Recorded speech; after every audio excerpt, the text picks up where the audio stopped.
안녕하세요, 룰루입니다.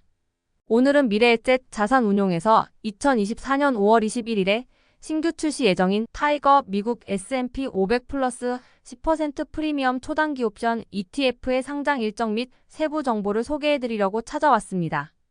S&P 500 지수의 상승 참여율을 90% 수준으로 높이고 분배를 위한 콜옵션 매도 비중을 10% 이하로 낮춘 것이 이번 ETF의 특징입니다. 얼마 전 한국투자신탁운용에서 선보인 에이스 15% 프리미엄 시리즈와 비슷하기도 하면서 살짝 다른 전략을 사용하는데요. 에이스의 15% 프리미엄 분배 시리즈는 0.7%에서 1% OTM을 사용하는 반면에 타이거 미국 S&P 500 플러스 10% 프리미엄 초단기 옵션 ETF는 다음날 만기가 돌아오는 S&P 500 ATM 콜옵션을 매일 매도하여 분배 재원을 마련하는 방식을 사용하고 있습니다. 미래에셋 자산운용의 보도 자료에 따르면 다음날 만기가 돌아오는 ATM 콜옵션을 매도하여 매일 0.04%의 프리미엄을 얻는 것을 목표로 하고 있다고 합니다. 일간 수익 0.04%의 영업일수인 20에서 21일을 곱하여 월 분배율을 구하고 월 분배율의 10일을 곱해 연 분배율을 구하면 대략 10%에 근접하는 결과가 도출됩니다. 이런 구조로 매도하더라도 10%에 해당하는 콜옵션을 전부 매도하는 것이 아니라 일평균 7.7% 수준의 ATM 콜옵션을 매도해도 연 10% 수준의 프리미엄을 줄 수 있다며 옵션 매도 비중 최소화 전략을 카드뉴스로 소개하고 있습니다. S&P 500 지수는 1970년 이후 연평균 10.74% 상승해 오고 있습니다. 물론 더 상승한 해도 있었고 평균에 못 미친 해도 있었지만 평균을 내보면 연 10.74%의 성장을 이뤄왔었습니다. 10년간의 백테스트를 통해 이러한 S&P 500의 장기 상승 흐름을 최대한 따라가면서 배당을 꾸준히 지급할 수 있었다는 것을 확인할 수 있었습니다.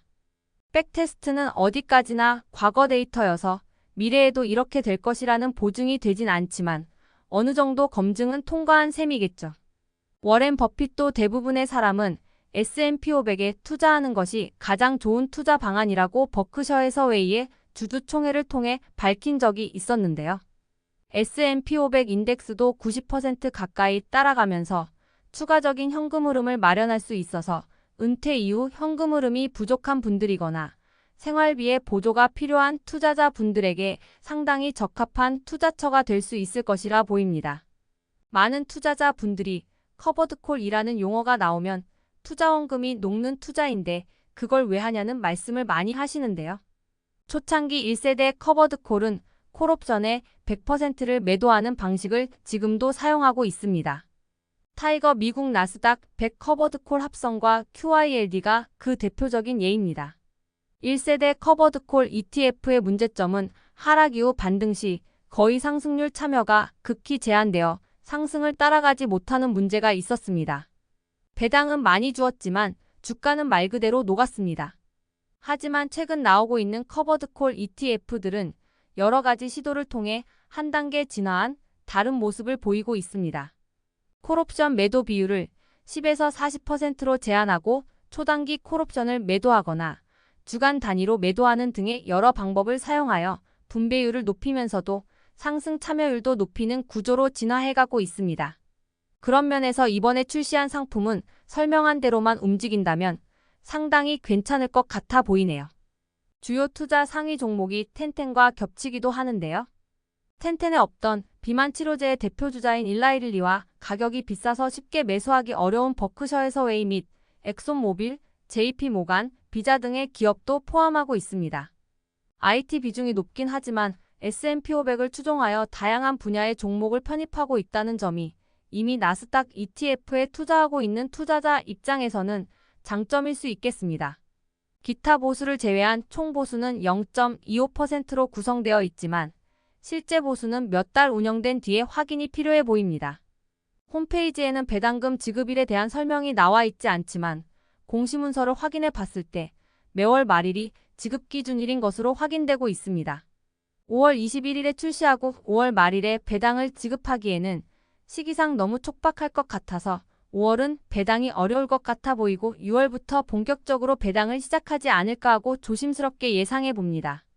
에이스의 15% 프리미엄 시리즈처럼 한 달이 채 지나지 않았는데도 분배금을 지급한 경우처럼 어쩌면 깜짝 분배금을 줄지도 모르겠네요. 한계점 및 단점을 얘기해보자면 에이스의 15% 프리미엄 시리즈와 비슷한 문제점이 있습니다. 너무나도 많은 금융공학 상품에서 콜옵션을 매도하고 있고 커버드콜 상품은 계속해서 만들어지고 있다는 문제가 있습니다. 아직까지는 받아줄 상대방이 충분히 있어 보이지만 콜옵션 공급이 과도하게 늘어나면 매도 프리미엄이 줄어들게 되어 배당금 지급이 줄어들게 되는 효과가 발생할 수 있습니다. 또한 말대로 연 10%의 분배율을 유지하려면 매월 0.83% 정도 분배를 해야 하기 때문에 매월 분배량마다 0.83%가 빠지게 되고 원금이 녹지 않으려면 매월 0.83%를 초과하여 상승해야 한다는 한계점이 있습니다. 타이거에서 설명한 것처럼 지수를 거의 다 따라가면서 연 10%의 분배금을 줄 수 있을지 함께 지켜보도록 해요. 추가적인 소식을 하나 곁들이자면 삼성자산운용에서도 SCHD에 커버드콜을 추가한 상품과 미국 지수에 상장된 AI 관련 탑10 기업에 커버드콜을 더한 상품의 출시가 예정되어 있습니다. 해당 상품도 자세한 보도 자료가 나오면 영상으로 소개해 드리도록 하겠습니다. 지금까지 2024년 5월 21일에 신규 상장 예정인 타이거 미국 S&P 500 플러스 10% 프리미엄 초단기 옵션 ETF에 대해 알아봤습니다. 영상이 좋았다면 구독과 좋아요 부탁드리고요. 또 봐요. 본 영상은 투자를 권유하는 영상이 아닙니다. 모든 투자 책임은 투자자 본인에게 있습니다.